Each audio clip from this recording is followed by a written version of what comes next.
Hi and welcome to L.A.L Nutrition. My name is Michelle and I'm a certified holistic nutritionist and emotional eating expert.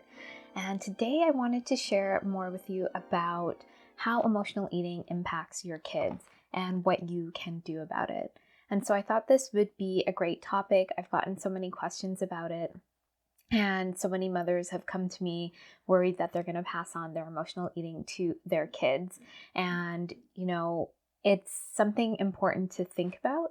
And so, emotional eating is a pattern we learn when we are really young. So if you're an emotional eater, think back to when you're really young and you might notice that your parents or caregivers, that's how they dealt with their emotions, or when things were uncomfortable or when things were great, whatever emotion came up, they emotionally ate. Or maybe they didn't even know how to deal with their emotions, and maybe you're really sensitive and you found that food could soothe you, because we always know that food feels good. And, from birth, we're getting, food is a sense of nourishment, it's a sense of bonding and love. And so we always look to food to fulfill that need. And so we might have just been an emotional eater knowing that food gave us that comfort because it connected to being close to our mom or to caregivers and being nourished.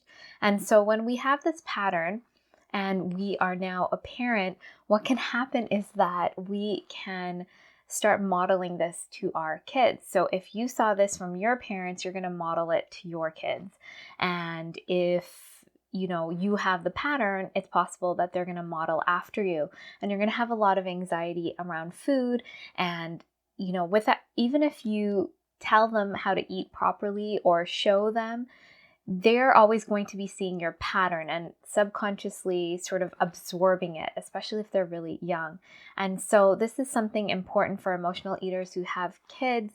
If you want to really be proactive, it's best that you get a handle on your emotional eating to be the best model for your kids, because they're going to do what you do, not what you say. And so I know this because I have a 6-year-old, and I can see all the things he does because I do it. And it's even though I eat really well, I can see he still has his autonomy and he wants to say no, and he has his own tastes and he has his own way of eating that's different than me. But if I wasn't connected to my body and how I eat and what's good for me and knew about nutrition, then I would be really worried about him, and I would kind of put that on him that something's wrong with him. I know he's getting the best quality foods. He eats a different rhythm than me, but I can allow that because I know I ask him key questions about his body and his hunger, and I know I'm giving him nourishing foods, and I'm helping him know the difference between, nourishing foods and a treat. So what I'm going to do is I'm going to share with you areas that you can start shifting so that you can be the best role model for your kids, so that when you don't feel like you're giving them your emotional eating. And it's really the best thing you can do for your kids is be the best model for them. Show them that there's possibility for them. Show them that they can have support and they can have a new way of looking at things, because if we just try to do it ourselves or limit ourselves, or we're not trying to work on it, that's what's going to happen for our kids as well. So the areas that I'm going to talk about, these are key phases in my program, but you can take from it ideas that might be able to help you. So the first area that's super important is learning how to truly nourish yourself.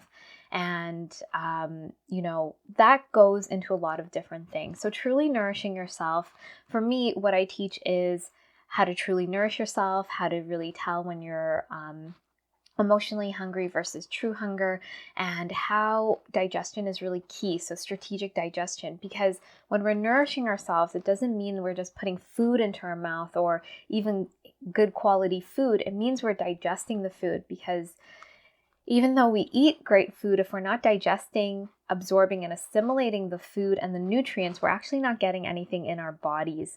So we can put all the right things in, but if it comes out in chunks or it's not absorbed, we're not getting the benefit of the food. We're not actually nourishing our body. And so when we're strategic about our digestion and we know when we're truly hungry versus emotionally hungry, this helps to support us. And so the best thing you can do is that there are so many resources online on how to nourish yourself and different diets. Find one that resonates with you. And that can be more difficult if you've been dieting a lot and emotionally eating.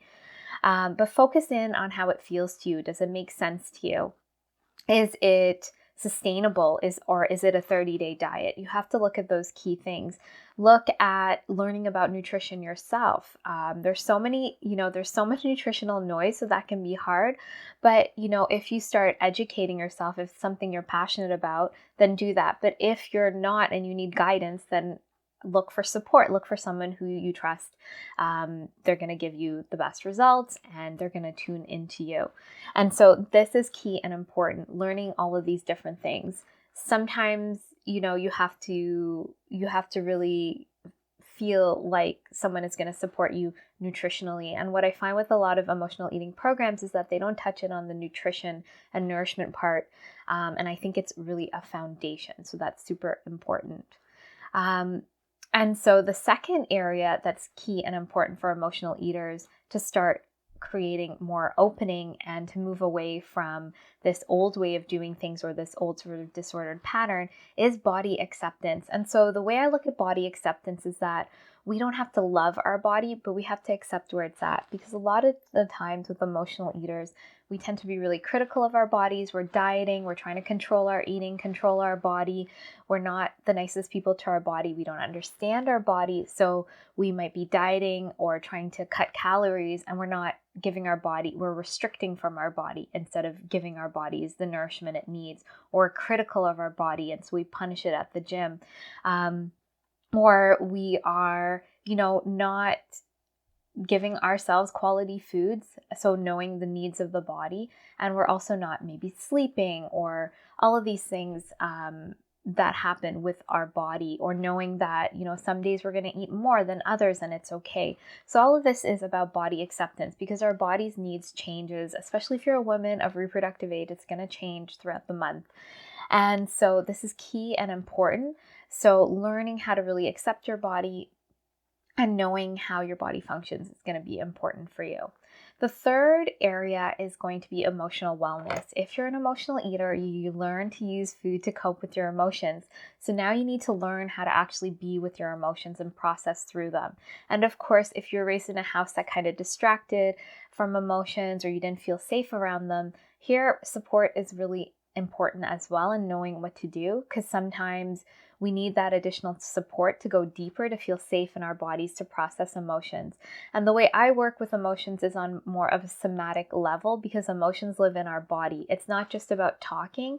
We have the talking part and we have the emotional part and sensation wise. So we need to go deeper in the body to process out those emotions that are under the emotional eating in order to change the pattern. And so support would be at first really important here, because if you've had this pattern for so many years, it's kind of hard to get out of a pattern yourself, and it will take a lot longer time. I know, because I did it myself. It took me many, many years to figure out a way to really process through my emotions and to notice my triggers and all of this. And so with clients, this goes much faster.